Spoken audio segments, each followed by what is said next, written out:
Hello students, JEE main 28 जून shift 1 में जो question paper solution हम लोग कर रहे थे, ये उसका दूसरा पार्ट है। इसका फर्स्ट पार्ट आ चुका है। आप लोग, मैं यहाँ आई बटन में लिंक दे दूंगी और डिस्क्रिप्शन बॉक्स में भी लिंक दे दूंगी, आप लोग उसको जाकर के एक बार चेक कर लो। इस वीडियो में हम लोग फिर से 5 क्वेश्चन को देखेंगे। सबसे पहला क्वेश्चन है, एक ऑर्गेनिक का क्वेश्चन था।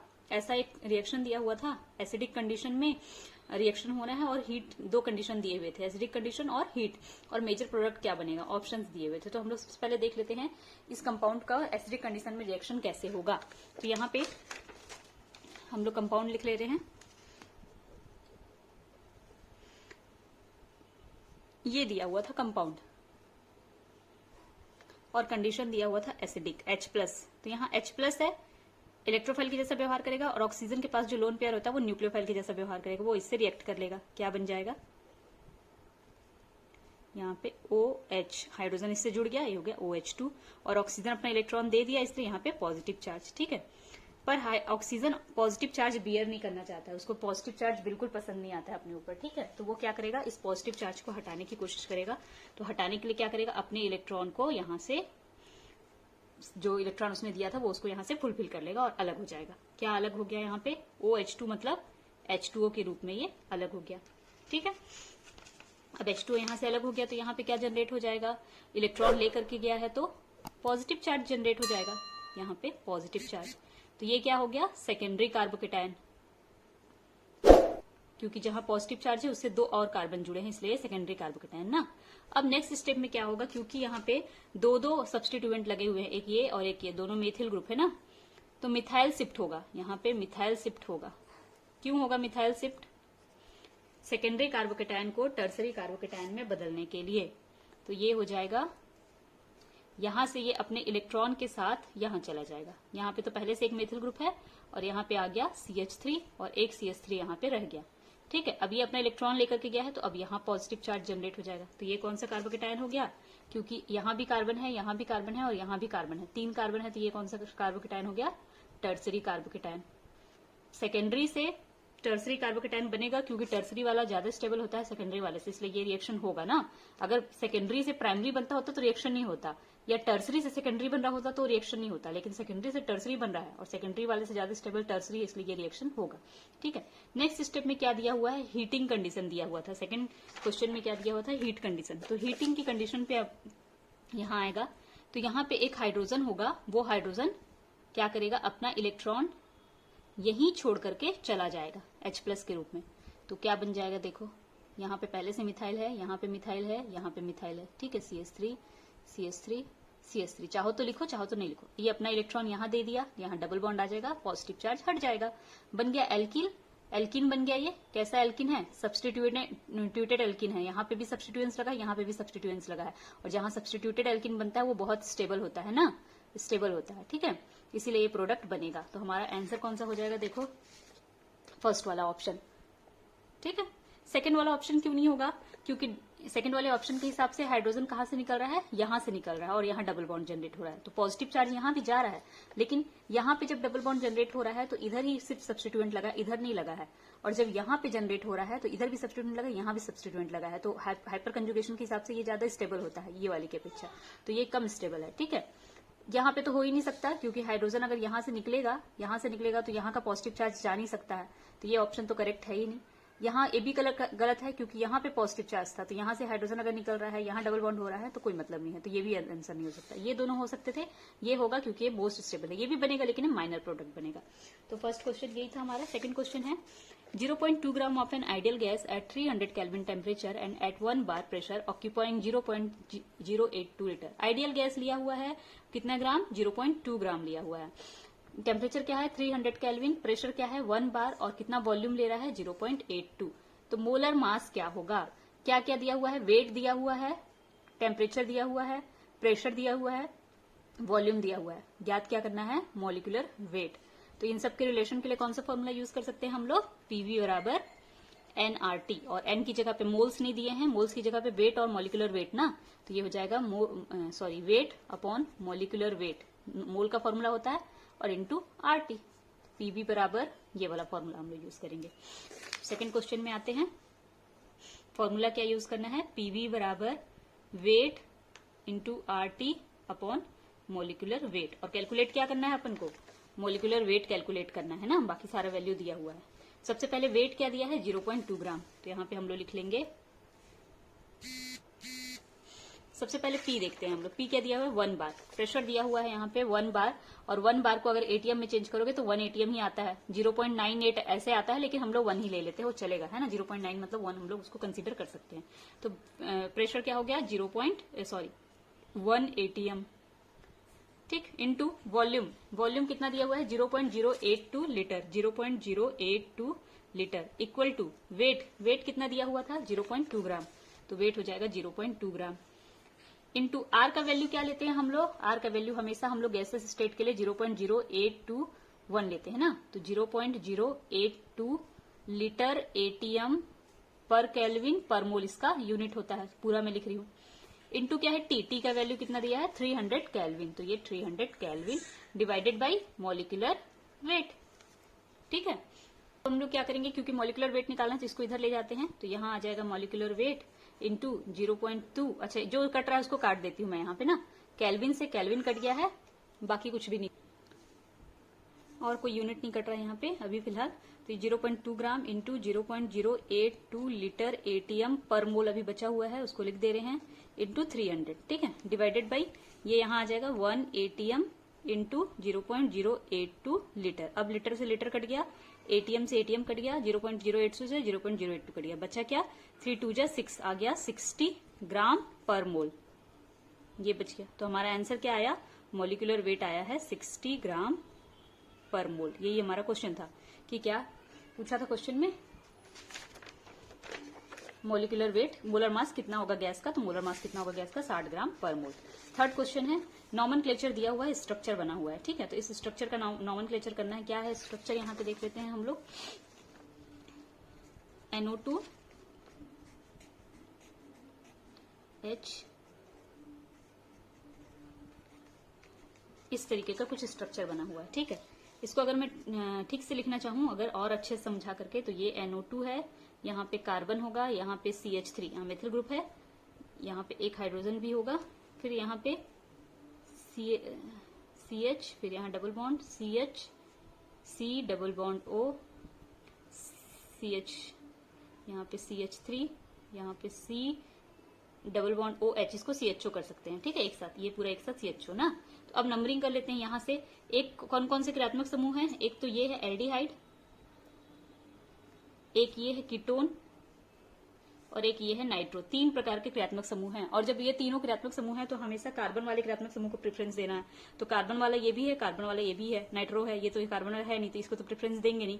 पर कीटोन और एल्डिहाइड में प्रेफरेंस किसको देते हैं, कीटोन को, सॉरी एल्डिहाइड को। तो एल्डिहाइड से हम लोग नंबरिंग करेंगे, तो फर्स्ट नंबर इसको मिल जाएगा, सेकेंड ये, थर्ड ये, फोर्थ ये, फिफ्थ ये, 6 और ये ऊपर वाला 7th, ठीक है। 7 कार्बन हो गए, 7 कार्बन हो गए, मतलब नाम क्या हो जाएगा, हेप्टेन, ठीक है।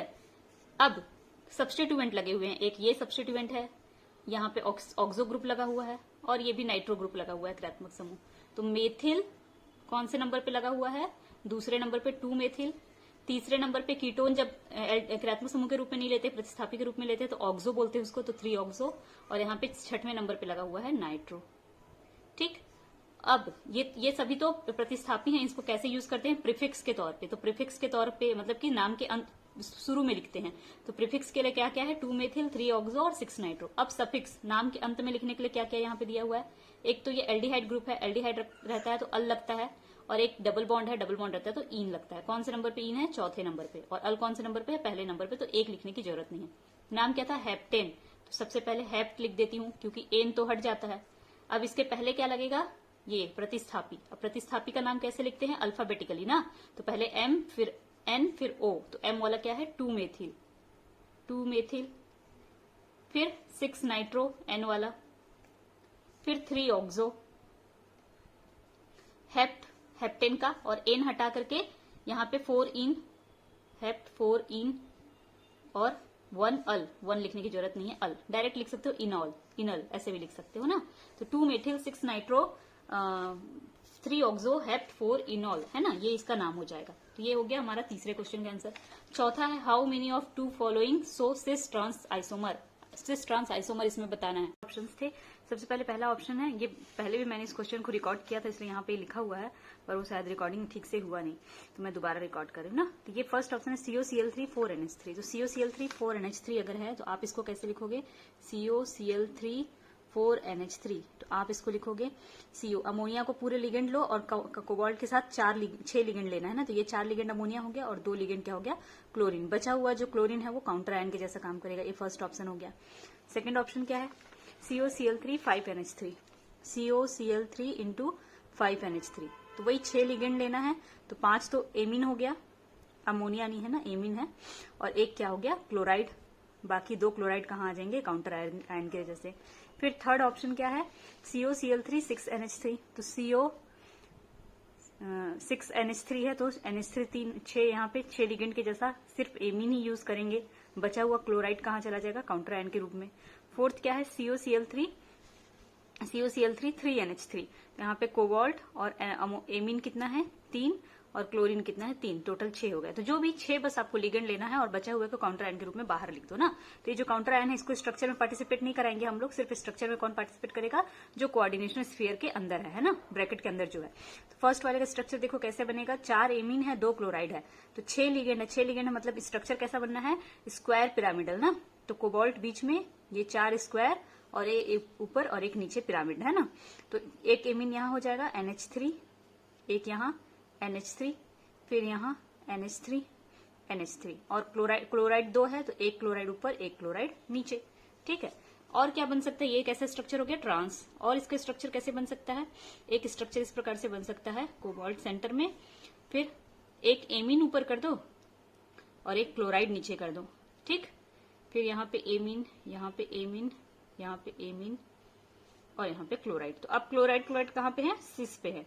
यहाँ पे क्लोराइड क्या थे, ट्रांस पे थे। तो 2 स्ट्रक्चर बनेगा ना, सिस और ट्रांस। तो एक क्वेश्चन यही पूछा था कि सिस और ट्रांस कौन शो करेगा, तो ये तो शो करेगा, ये तो हो गया करेक्ट। ठीक है, सेकंड ऑप्शन यहाँ पे देखते हैं, कोबाल्ट यहाँ बीच में, फिर 1 2 3 4 5 6, 5 एमीन है, तो NH3 2 3 4 5 हो गया और एक क्या है, क्लोराइड। अब ये क्लोराइड को मैं कहीं भी रखूं वो एमीन के साथ ही ट्रांस पे आएगा और कोई सिस वाला कोई पोजीशन बनेगा नहीं जिसमें सिस ट्रांस पॉसिबल नहीं है, तो ये ऑप्शन गलत हो गया।